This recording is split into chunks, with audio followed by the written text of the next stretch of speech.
Well, as you can see, I don't have my clicker working. In fact, I don't even know where it is. I have to walk around the table in order to get my video started. So, as you all know, this is Easter Sunday. I hope all of you are observing the day as you should. And here it is very sunshiny, pretty. Not sure how cold it is outside, but I hope the temperature is just right for the little kids who want to do their egg hunting. Now, I remember that egg hunting from many years ago. Many years ago. I remember, well, the first Easter I remember was at a little country church. My dad was teaching the lesson that Sunday, and it's one of those little churches that had the curtains between the room, well, they called them rooms. They got the curtain drawn, and you could hear people talking from one area to another, but they were teaching different classes. My brother was just still a baby in diapers, and I was about 5 years old. Overlooked the croakiness in my throat. I've been sick for a week, and I've coughed up everything except my toenails. So just bear with me if I take a coughing spell. It'll blow over. Now, on with my story. 5 years old. Well, I was a little bit embarrassed when my brother, he wet his diaper, and he was crawling on that oil-based floor, and the bottom of his diaper was black. Well, you know, a 5-year-old can easily be embarrassed by something like that. But after the service was over, we went outside, and there was a big field next door. It had lots of little bushes and rocks and things and places where you could hide Easter eggs. All of the kids got a little Easter basket with the old-fashioned Easter grass. And I was so shy, I didn't know anybody there. And Daddy watched me. He handed me my little basket, and I watched the others running around. They were finding eggs, and he saw that I wasn't doing too well, so he walked with me, and he helped me find eggs to put in my Easter basket. Now, that's the first Easter I remember.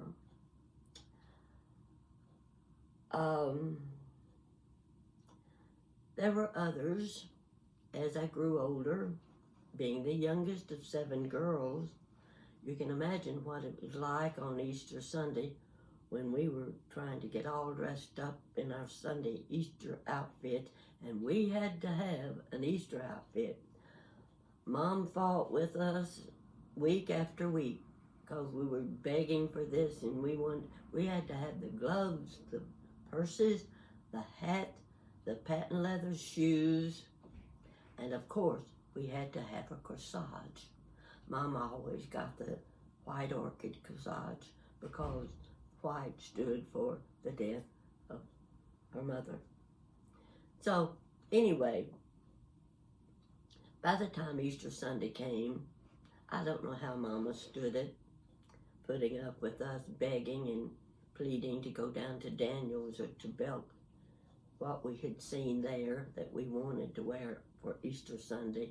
But we managed to have it all, and I've got the prettiest picture of my 2 sisters and me. We're the only 3 left of 7 sisters, and I was about 13 years old. One sister was 15 and the other was 20. We had on our Easter dresses, and I'm telling you, we were stylish, very pretty girls. So that's the way Easter was back in those days. I don't know. I've never been fond of the plastic eggs. I know they serve a good purpose. But gee, there was nothing like getting in the kitchen with all of those food coloring. That's what we used, food coloring and vinegar and whatever they had to have to make the dye stick to the eggs. We boiled those eggs on Saturday afternoon, probably about 2 dozen eggs, and all of the little ones, which at that time would have been my nieces and nephews, they all had an Easter basket. Mama kept them up in the attic of the house all year long, and every year they used the same Easter basket. They didn't get a new one. And while dinner was being cooked, which you couldn't have had a better dinner than you would have eaten at my mother's house. While that was being prepared, the kids were out hiding their Easter eggs. And they were all boiled eggs.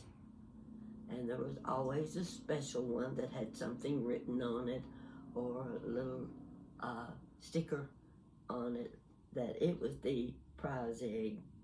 So that's how it was for Easter Sunday at my mother's house. And there were usually 6 or 8 children. By this time I'm getting to be a teenager, and so I just help with Easter egg hunt. That was in the old days, a little different than today. I have something here I wanted to show you. Now you can see my table. See my big Easter bunny? And I've got little Easter bunnies all around in each plate. See this little Easter bunny? He has a little mate over here on the end of the table. I've had these little bunny rabbits for 50 years. Every year I would start searching for my little white bunnies.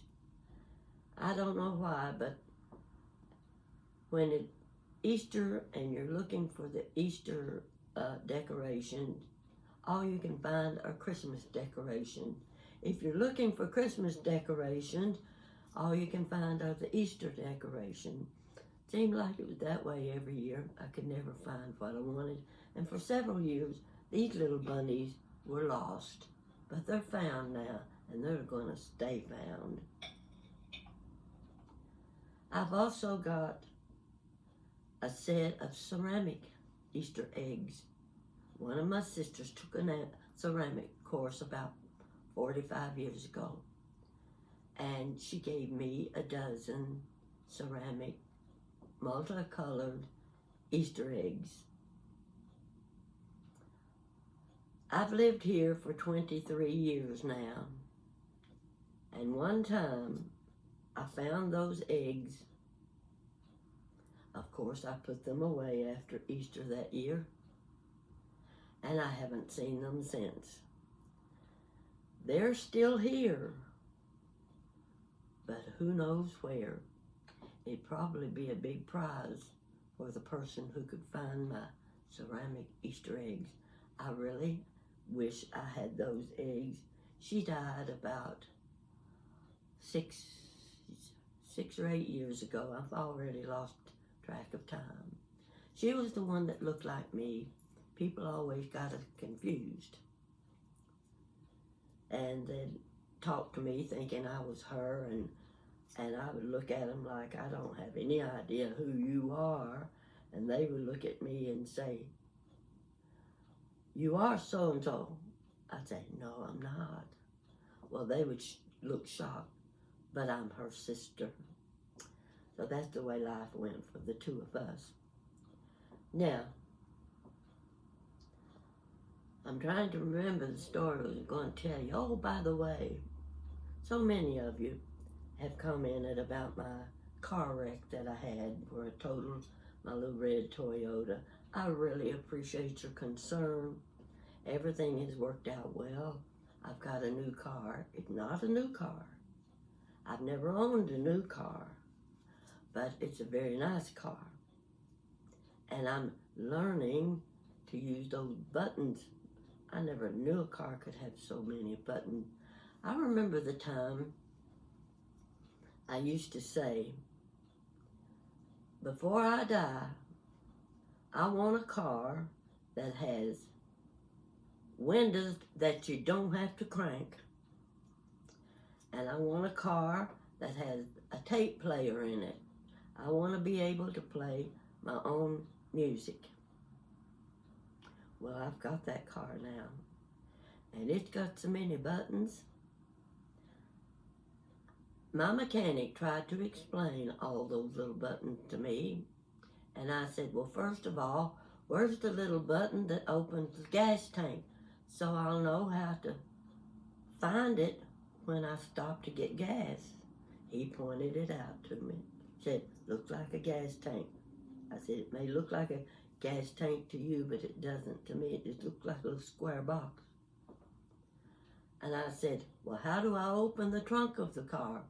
This little button right here shows the car with the trunk lid up. Okay, that's fine. Now, I didn't have any problem with the windshield wipers because they're the same place in every car. So, but the big surprise was when my daughter was explaining the button to me again, because I didn't remember them all.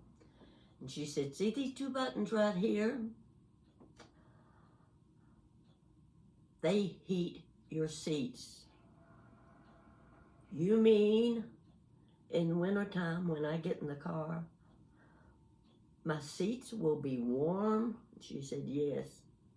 Well, that day it was 80 degrees. And I thought, well, I'm not going to try them today, but I am looking forward to having heated seats next winter.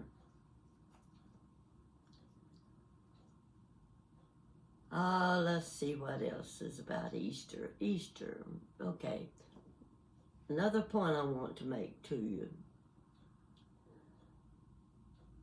I get so many nice compliments and comments, and sometimes I don't see those comments for 2 weeks or maybe even 2 months. I've got 91 videos on YouTube now. In a way, that's a lot of videos. I don't know what in the world I was talking about in 91 videos, but that's what the numbers say. And sometimes I come across a comment that was 2 months old. And I think, oh my gosh, they're going to think I'm awful because I have not responded. So I want you to know that I really do look forward to your comments. And they're not in order like I would like them to be. I like when I open up my YouTube channel, the latest comments are right there, but they're not that way. So that you will know that I do appreciate your comments, and I do want to answer. Have patience with me, because eventually I'll find what you had to say. And you've always had wonderful things to say, and that just gives me my lift for the day. Maybe I ought to show you a few of these little things on my table. Right here, I've got 2 tiny bunnies. Now I know you can't see these very well, but zoom your lens and maybe you can get a closer look. I went to what is called the Beautiful Tables Settings website bash in Alabama a few weeks ago. It was wonderful. My daughter Jan and her friend Susan went with me. We had a wonderful time. The weather was good most of the time, and there were hundreds of ladies there. I think I rounded that convention center so many times that I was about to get dizzy looking at all of the beautiful china and silver and crystal. And I met new friends there. Actually, 2 of the friends, I was communicating with them on Facebook. And they were friends of my friend Susan. She was anxious for me to meet this couple, and we went out to dinner with them. Now I know them face to face, and when I'm sending them messages and reading their messages, I can picture their smiling faces. That's a plus. We had a wonderful time that weekend. That was the weekend I went to Cumberland Falls, and I got to be one of the speakers. And you've already seen the video on that I put on YouTube, the video about World War II, and these are the things I remembered when I was a child. So I hope you have watched it. It's an important historical video, and I want everyone to see it and know what it was like back in those days. After I got back, I got to thinking, I need a video. I just could not think of any stories to tell. You know, when you've told these stories over and over, and you've read them and you've written them, and you kind of get tired of your own work. You need to get away from it for a while. And every now and then I do, and I'll pick up one of my books and I'll check a story. What did I write about? I have to read it to remember what I wrote. And you know, this isn't meant to be bragging, but I find that I kind of liked that story. That was a good story. Maybe I can tell that one the next time. I'm going to show you something. I'm going to have to bring it up close. This is something special. It sort of started at Christmas, but it ended up with Easter. This, let me get it back where you can see it. This is a handmade greeting card. This was sent to me 43 years ago. I received it in the mail. A lady named Sister Marie Norbert from Baltimore. Can you see it? It's in layers. And the main thing I want you to see, look at that circle that's like the crown of thorns. It's made out of straw. Teeny tiny pieces of straw woven together. Now each section of this card is taken from other old greeting cards. She cut out the roses. See the roses? They're cut separately. You see the strips, white strips, edged in ribbon, in pink ribbon. Behind that, the section of Jesus, that's taken from another card. See the cross? That's part of the tail of the cross down here. And then there is the crown of thorns. Now, I was tongue-tied when I received this card. I'd never seen anything like it. It was just beautiful. But neither did I know who Sister Marie Norbert was. So I'm going to set this back down, and I'm going to tell you the story.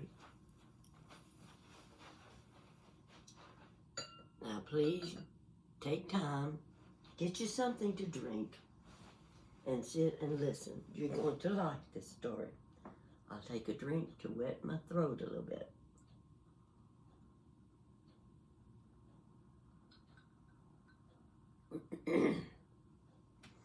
I had a small craft shop, craft supplies.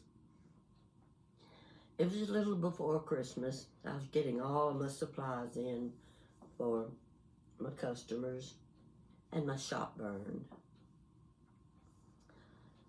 It didn't burn completely. It was right behind my house. I lived in the business district of town, and the shop was behind my house. everything was damaged. Nothing I wanted to salvage. So I was inventorying everything. Cold weather. And my house sat on the corner of the street. And I went in and out the back door because it had a little screened in porch, and everybody that came by would park their car and knock on the back door. There was a knock at the back door, and I opened, and there stood a nun. Now, I'm Baptist, so, we Baptists, we didn't have a whole lot of contact with the Catholic Church, and there was only one in town, and it was on the other end of town. I never saw many of the nuns in town or anything like that. So I was just a little surprised when I saw this sister standing there, and she told me she'd heard about my shop burning and that she was a teacher at the Catholic school, and they didn't have much money for supplies for the students, and she was wondering if she could go through my shop, the rubble, whatever was left, and if I would allow her to collect whatever craft supplies could be salvaged, she would like to buy them from me. She had brought with her a big soup box, like a men's soup box, about 4 inches deep. And I told her, I said, I unlocked the door and I said, you go in, you help yourself. I'm going to leave you alone and you just pick out what you want. Now, I had a lot of miniatures. Miniatures came in little plastic packages, and they were hung on hooks all over the wall. Well, all of those miniatures the packages had melted, and they dripped right down to the floor. There was a big pile of them. So I had a lot of things. I had felt squares and macrame stuff and wooden beads and anything that you needed for making crafts. And there was a lot that could still be used. Well, she was busy for about 30 minutes, I guess, and then she knocked on my door again. She had the box filled with miniature. And she asked how much I wanted for the box of craft supplies. And I looked at her and I said, how much money do you have with you? And she said, $3. I said, that's how much I'll take, $3. Well, she was elated at that. And she said, would you mind if I came back again? I have a sister who lives in Baltimore, and she has just retired. And she does lots of crafts work, but she doesn't have the money to buy craft supplies. And I would like to come back and pick out some more stuff, if you will allow me to. And I want to buy them for her. I said that would be fine. It was about 3 days later, she showed up at my back door again. And I could smell something. Oh my goodness.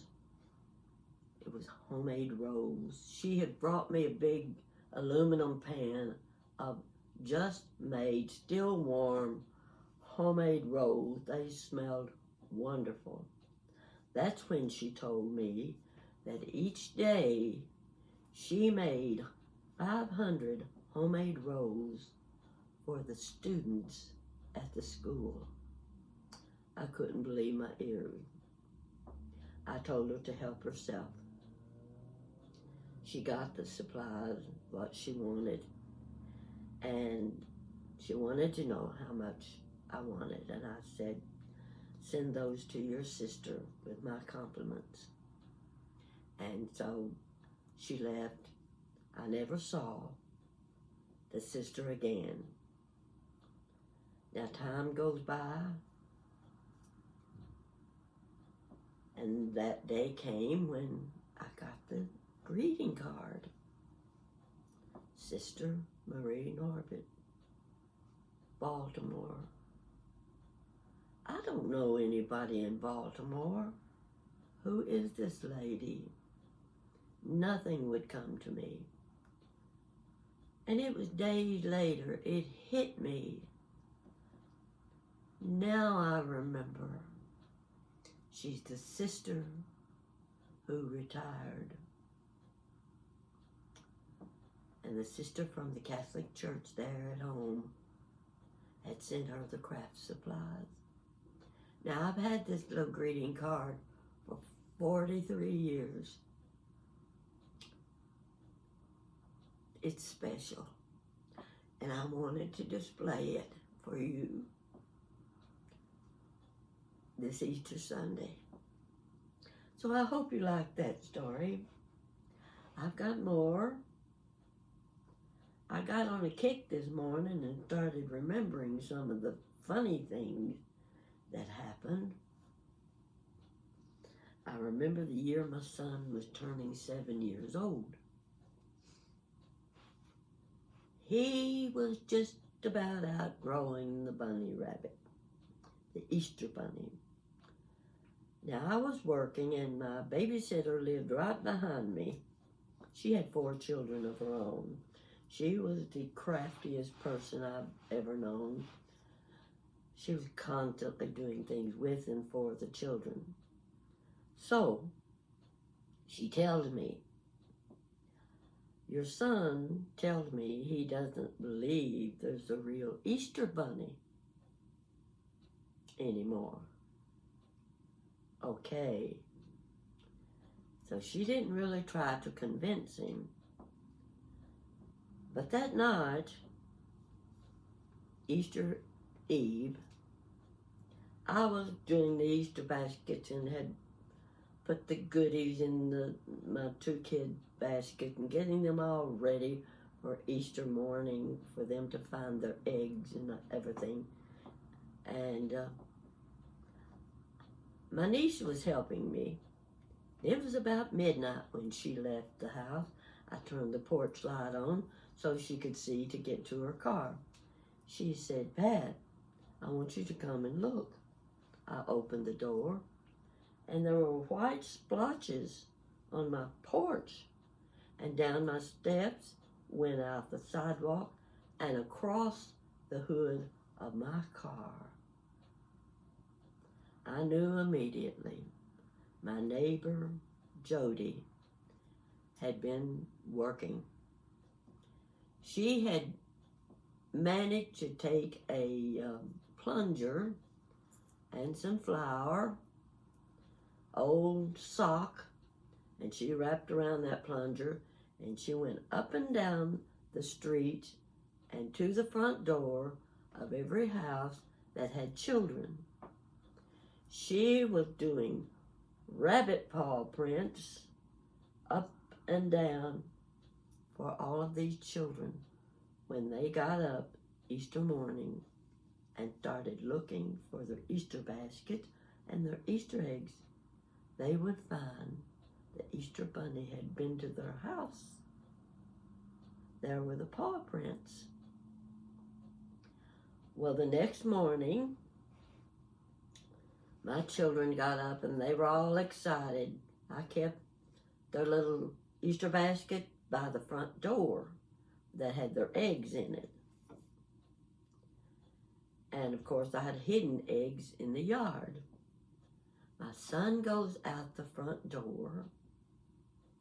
It's not 30 seconds till he comes running back in the house. And he says, Mom, come and look. The Easter bunny came to our house and he even hopped across our car. Well, the next day, I called my babysitter. And I said, Jody, I think you've renewed my son's belief in the Easter bunny. And I told her what he said. And she was just thrilled, just thrilled. She said, that is worth all the back-breaking steps I took up and down this street to make Easter real for the children. She was a fantastic neighbor. Now that's just 2 little Easter stories. And of course I could go every year and tell you about Easter at Mama's house. There's nothing like having the grandmother and the grandfather, all of the sisters there, the brother-in-law, and oncoming with the grandchildren. But nobody could make chicken and dumplings like Mama. Nobody. But she never allowed turkeys on her table. She never liked turkeys. We had hen.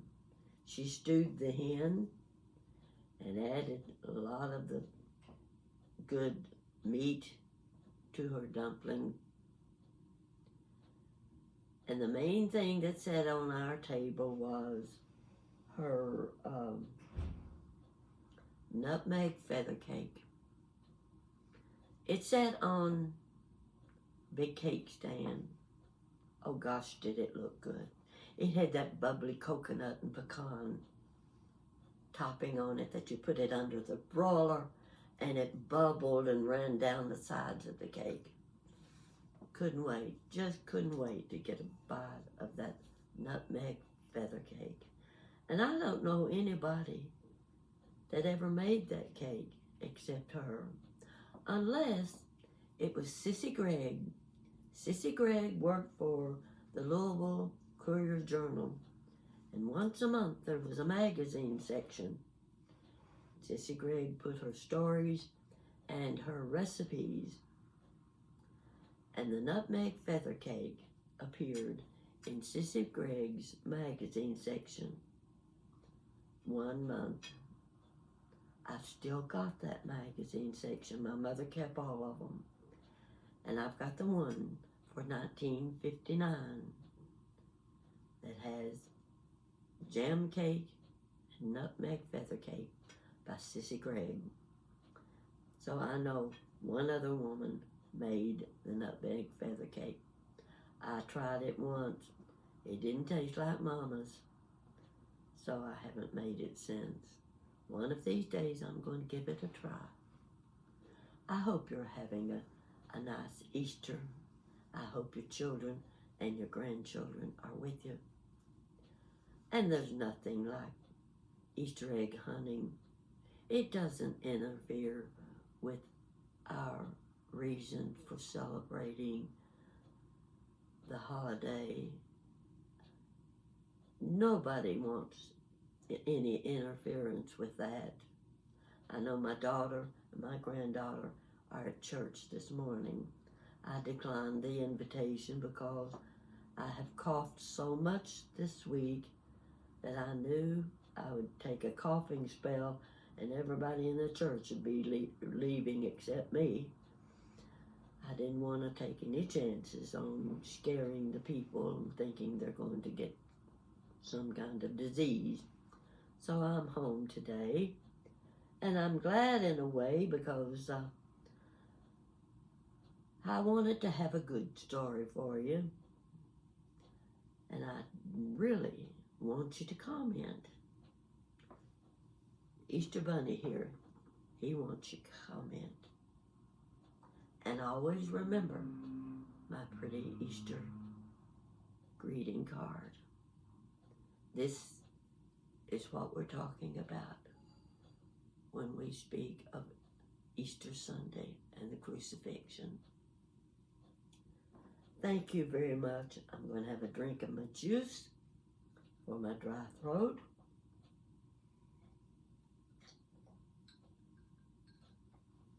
And today, I'm not sure what I'm going to be eating for lunch, but it doesn't really matter. I'm going to tell you this. This cold I've had this week served one good purpose. I lost 3 pounds this week. And my clothes say it, whether I look it or not.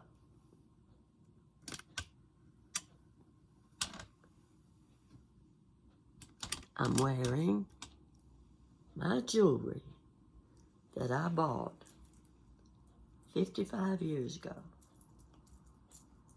I thought it was time I got some of it out. And I may start wearing a piece of jewelry each time I tell a story. And that way, some of it I've made myself, but I've got a set that's gonna just knock your eyes out. And I'll be glad to show it to you. You're gonna love it. So that's something you can look forward to. See my little glasses? These are the reading glasses that come down on your nose. I'm gonna take them off now. And you have a good day. And thank you so much for all of your wonderful comments. Bye-bye.